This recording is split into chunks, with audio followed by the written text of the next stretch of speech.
I was on a deployment in Afghanistan. This was 2010. We were doing foot patrols through the town of Marja. It was just a different feeling on that walk. Nobody was coming down past us as we were walking, so I remember stopping, turning around, telling the guy behind me, hey, watch your step, something doesn't seem right. It just felt off. Ron suffered injuries from an IED blast, one of the very common features of the conflict in the Middle East, and we see that these types of injuries will involve loss of muscle volume. The blast took a large chunk of my left thigh.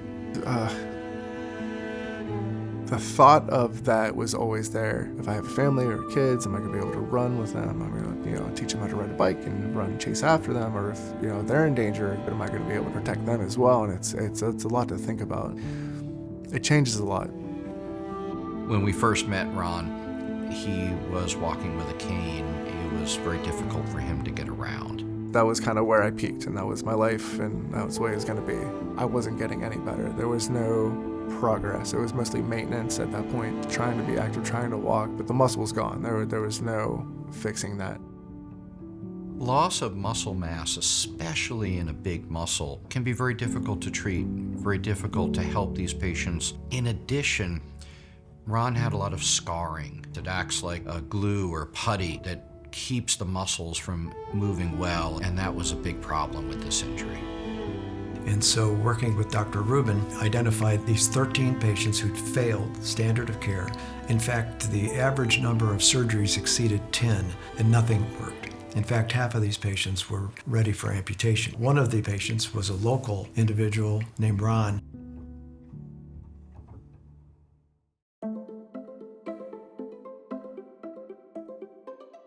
When this research study was brought up and presented to me, it was interesting. ECM is short for extracellular matrix. It's the material that holds cells together. So this is a naturally occurring biomaterial that has got unique and very favorable biologic properties to promote wound healing. Not just regular wound healing, what we call constructive and functional tissue remodeling. They said I would definitely be the largest recipient for this. It had worked before, so they were hopeful, and I was hopeful. And at that point, I was like, if it could help further the research, and if it works, great. And if it doesn't, I wasn't getting any worse.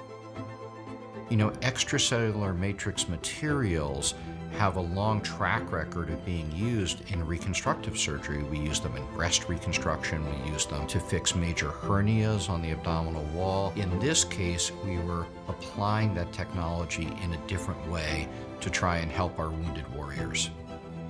Instead of promoting just scar tissue formation at the site of a musculoskeletal injury, it actually promoted the restoration of the normal tissue that was there, which is really not possible with anything else. That weight lifted off my shoulders, and I knew it was different. That first time getting a full gait, a full run, and feeling that wind again. Here's a guy who, the first time I saw him, he was on crutches. Couldn't get out of a chair without help in many cases. You would never know. You see him on the street, you would have absolutely no idea, that he had a huge part of his leg blown off by an IED. I felt more like myself to be able to run around and be active like I was before. It's amazing, regenerative medicine.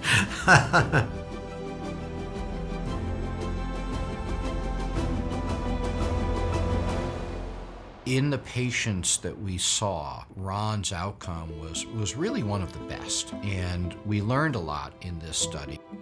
As we continued to search for the mechanisms by which this was working, we figured out ways of solubilizing the extracellular matrix. So now you can take this liquid form of the material, pull it into a syringe, inject it into a body site of interest without having to do surgery, and it turns into a gel which stays at the site in a minimally invasive application. It's wild to see what the future holds with this and how much more they can do.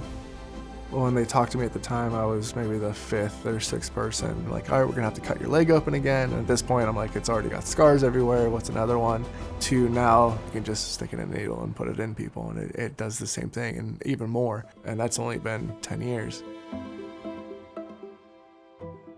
People just see the outcome. They don't see all the hard work all of these people do to further society and protect people and be able to heal and do great things.